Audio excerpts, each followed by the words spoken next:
The Lorax by Dr. Seuss.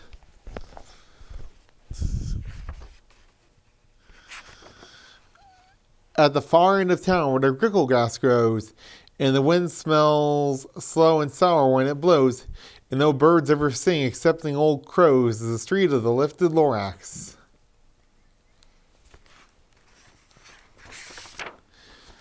And deep in the grickle grass, some people say if you look deep enough, you can still see today where the Lorax once stood, and just as long as it could, before somebody lifted the Lorax away. What was the Lorax, and why was it there? And why was it lifted and taken somewhere?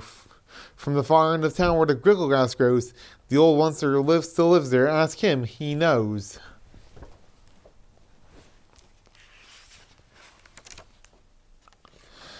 You won't see the oncer, don't knock at his door. He stays in his lurking on top of his store. He lurks in his lurking, cold under the roof, where he makes his own clothes out of muffled moof. And on special dark midnights in August, he peeks out of the shutters, and sometimes he speaks and tells how the Lorax was lifted away. He'll tell you, perhaps, if you're willing to pay.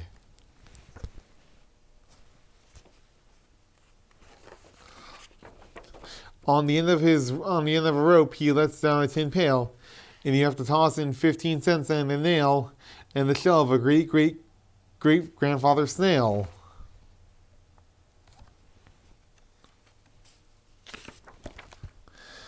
Then he pulls up the pail, makes a most careful count to see if you've paid him the proper amount.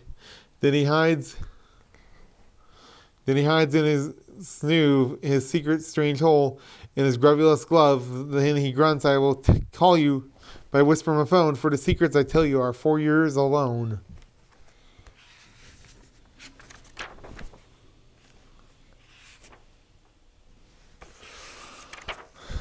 Slup. Down slups the whisper-ma-phone to your ear, and the old oncer's whispers are not very clear, since they have to come down through a snargly hose, and he sounds as if he had smallish bees up his nose.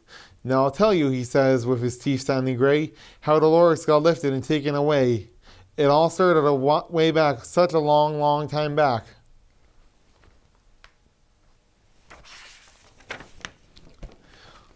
Way back in the days when the grass was still green and the pond was still wet and the clouds were still clean, and the song of the Swami songs rang out in space.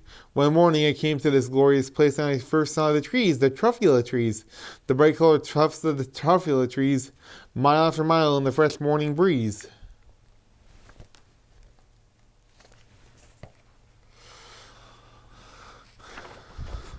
And under the trees I saw brown barbaloots frisking away about in their barbaloot suits as they played in the shade and ate truffula fruits. From the rippleless pond came the comfortable sound of the hummingfish humming while splashing around.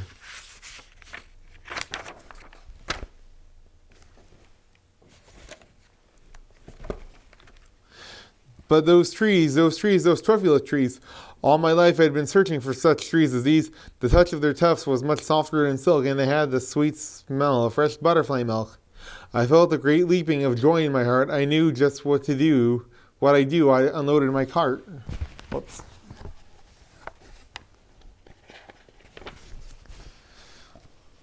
In no time at all, I had built a small shop. Then I chopped down a truffula tree with one chop, and with grateful skill and with great speedy speed, I took the soft tuft and I knitted a thneed.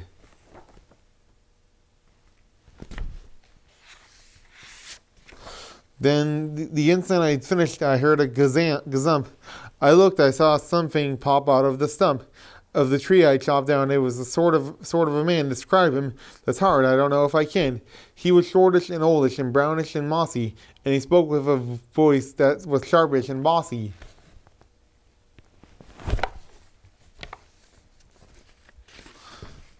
Mister, he said with a sawdusty sneeze, I am the Lorax. I speak for the trees. I speak for the trees have no tongues. And I'm asking you, sir, at the top of my lungs. He was very upset, and he shouted and puffed. What's that thing you've made out of my truffula tuft?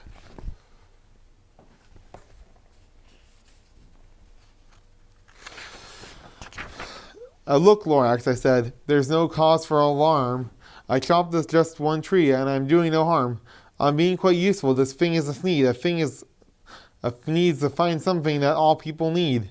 It's a shirt, it's a sock, it's a glove, it's a hat. But it has other uses, yes, far beyond that. Or you can use it for carpets, for pillows, for sheets, or curtains, or covers for bicycle seats. The Lorax said, Sir, you are crazy with greed. There's no one on earth who would buy that fool need. I think you gotta turn the book more so we can see the picture, yeah. But the very next minute I proved he was wrong. For just at that minute, a chap came along and he thought that the need I knitted was great. He happily bought it for $3.98. I laughed at the Lorax, you poor stupid guy. You never can tell what some people will buy.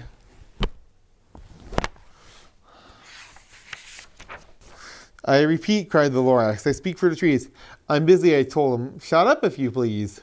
I rushed across the room, and in no time at all, I built a radio phone. I put in a quick call. I called on my brothers and uncles and aunts, and I said, listen here, here's a wonderful chance for the whole Once-Or family to get mighty rich. Get over here fast. Take the road to North Nitch. Turn left at Weehawken, sharp right at South Stitch.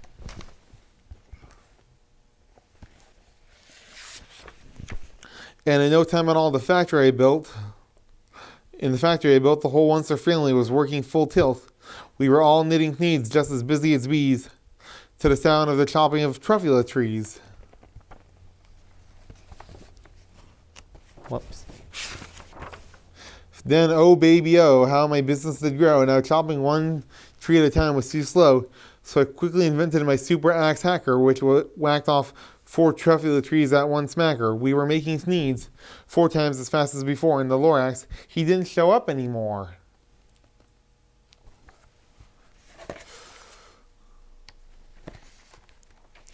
But the next week, he knocked on my new office door. He snapped, I'm the Lorax who speaks for the trees, which you seem to be chopping as fast as you please.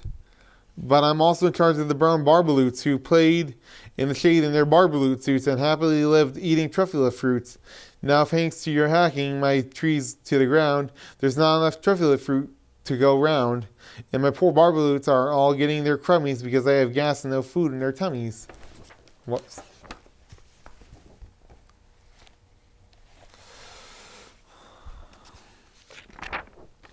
They loved living here, but I can't let them stay. They'll have to find food, and I hope that they may. Good luck, boys, he cried, and he sent them away.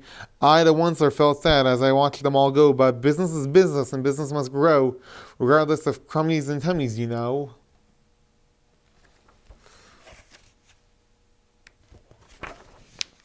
I meant no harm, I most truly did not, but I had to grow bigger, so bigger I got. I biggered my factory, I biggered my roads, I biggered my wagons, I biggered the loads. Of the things I shipped out, I was shipping them forth to the south, to the east, to the west, to the north. I went right on biggering and selling more things, and I biggered my money with it, which everyone needs.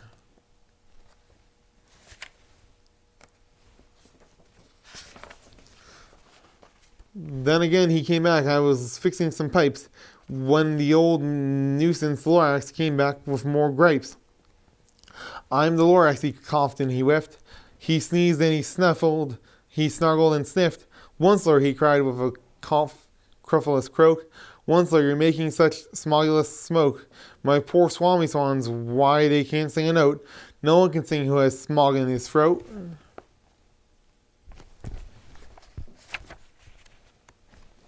And so, said the Lorax, please pardon my cough. They cannot live here, so I'm sending them off. Where will they go? I don't hopefully know. They may have to fly for a month or a year to escape from the smog you smogged up around here. What's more, snapped Lorax, his dander was up. Let me say a few words about Gluppity-Glup. Your machinery chugs on day and night without stop, making Gluppity-Glup and Sloppity-Slop. And what do you do with this leftover goo? I'll show you, dirty Once-Or, old Once-Or man, you. Oh, whoops.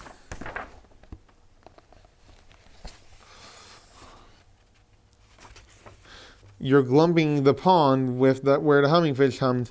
No more can they hum, for their gills are all gummed. So I'm sending them off on their future is dreary. Oh, their future is dreary. They'll walk on their fins and get woefully weary in search of some water that isn't too smeary.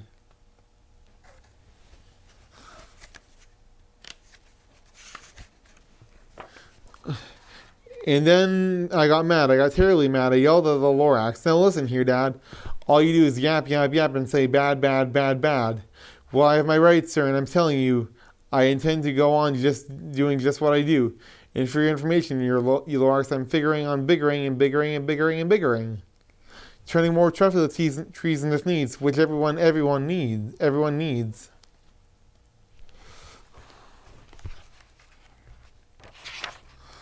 And then at the very moment we heard a loud whack. From outside in the fields came a sickening smack of an axe on a tree.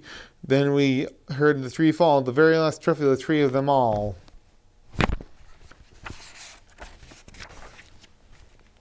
No more trees, no more needs, no more work to be done. So in no time my uncles and aunts and everyone all waved me goodbye. They jumped into my cars and drove away under smoke-smuggered stars. Now, all that was left beneath the bad-smelling sky was my big empty factory, the Lorax and I.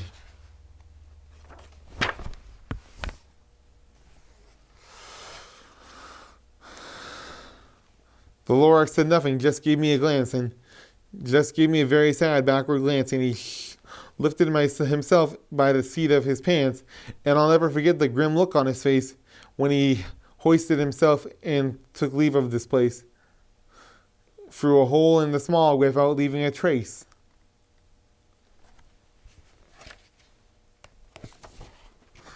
And all that the Lorax left here in this mess was a small pile of rocks with the one word, unless, whatever that meant, well, I just couldn't guess. That was long, long ago, but each day since that day I've sat here and worried away. Through the years while my buildings have fallen apart, I've worried about it with all my heart.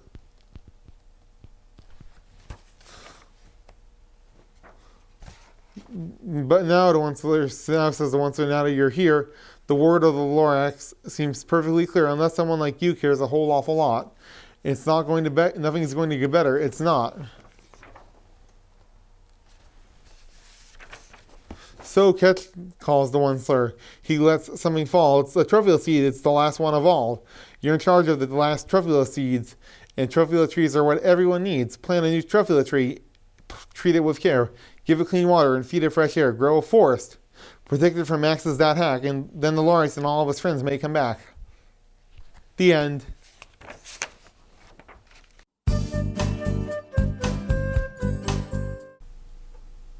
If You Give a Pig a Pancake by Lara, Newmorf, illustrated by Felicia Bond, read by John Schmidt. If you give a pig a pancake. If you give a pig a pancake.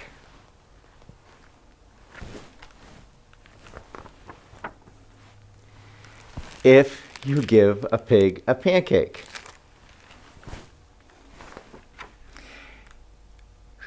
She'll want some syrup to go with it. You'll give her some of your favorite maple syrup.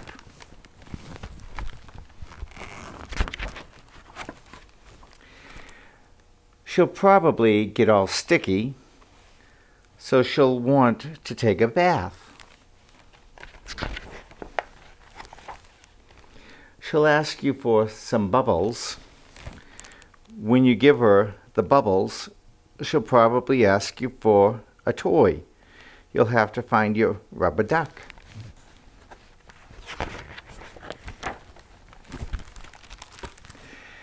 The duck will remind her of the farm where she was born.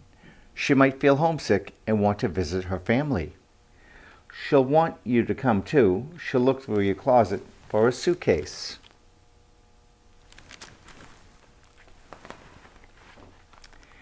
Then she'll look under your bed. When she's under the bed, she'll find your old tap shoes. She'll try them on. She'll probably need something special to wear with them.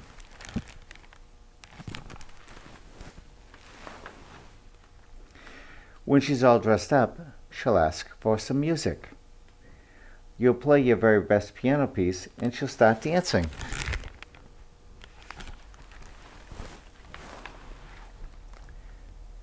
Then she'll want you to take her picture, so you'll have to get your camera.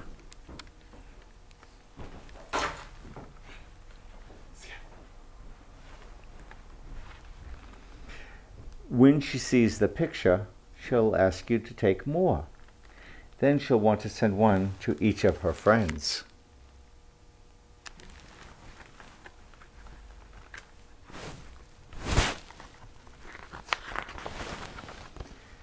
You'll have to give her some envelopes and stamps and take her to the mailbox. On the way, she'll see the tree in your backyard. She'll want to build a tree house.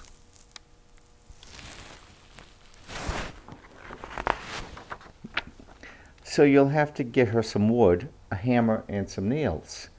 When the tree house is finished,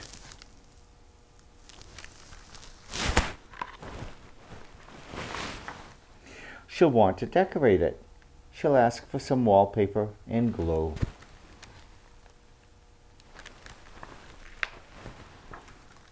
When she hangs the wallpaper, she'll get all sticky.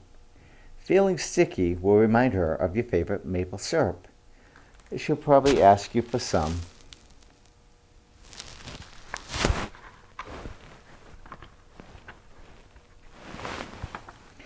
And chances are, if she asks you for some syrup,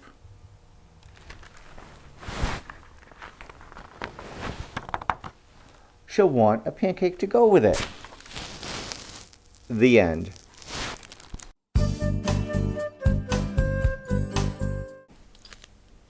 If You Give a Moose a Muffin by Lara, Newmorf, illustrated by Felicia, Bond, read by John Schmidt.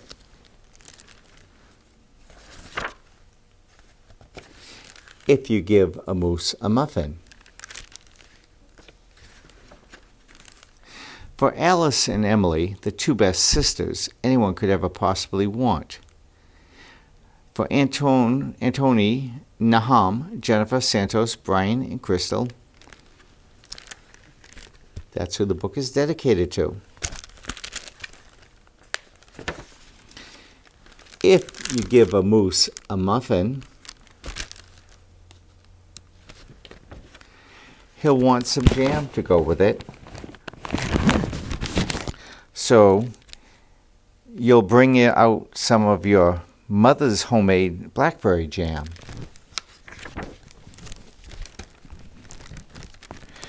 When he's finished eating the muffin, he'll want another, and another, and another. When they're all gone, he'll ask you to make more. When he puts the sweater on, he'll notice one of the buttons is loose. He'll ask for a needle and thread. He'll start sewing the button. Will remind him of puppets his grandmother used to make.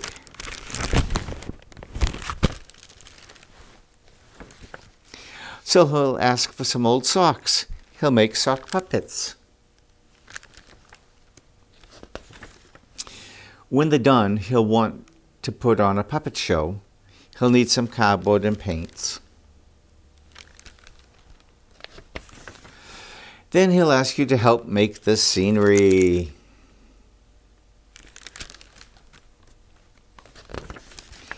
When the scenery is finished, he'll get behind the couch, but his antlers will stick out. So he'll ask for something to cover them up. You'll bring him a sheet from your bed.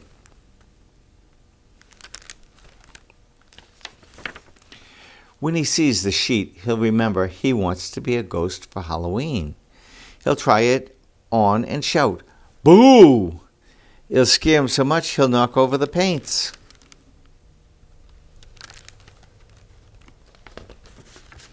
So he'll use the sheet to clean up the mess. Then he'll ask for some soap to wash it out. He'll probably want to hang the sheet up to dry. He'll go outside to put it on the clothesline. When he's out there in the yard, he'll see your mother's blackberry bushes. Seeing the blackberries will remind him of her jam. He'll probably ask you for some.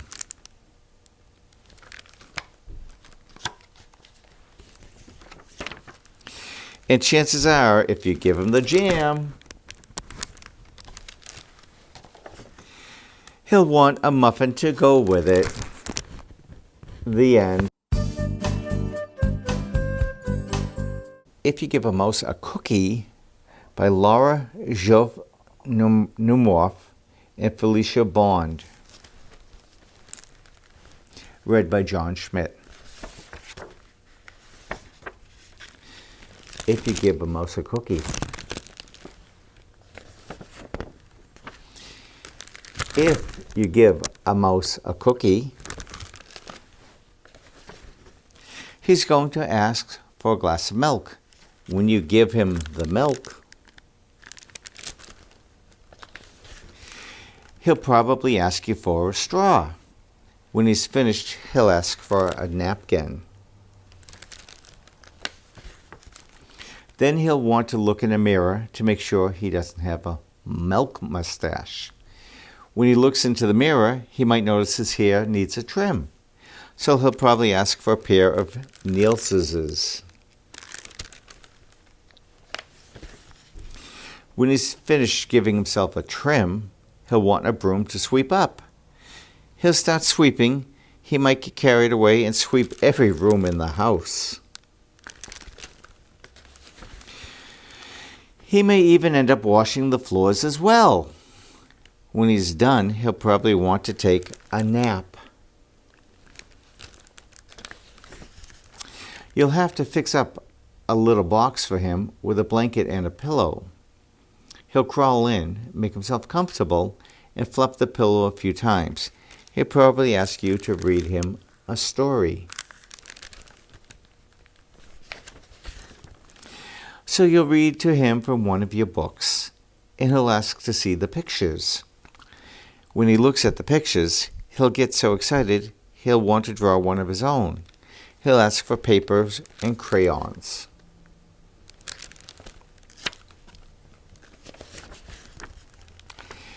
He'll draw a picture.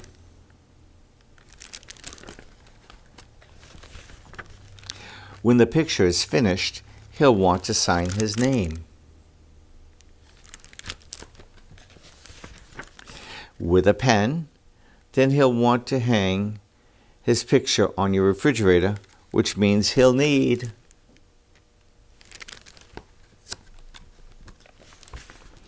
Scotch tape. He'll hang up his drawing and stand back to look at it. Looking at the refrigerator will remind him that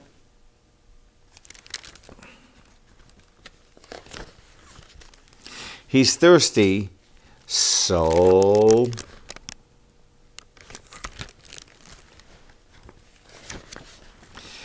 he'll ask for a glass of milk, and chances are if he asks for a glass of milk,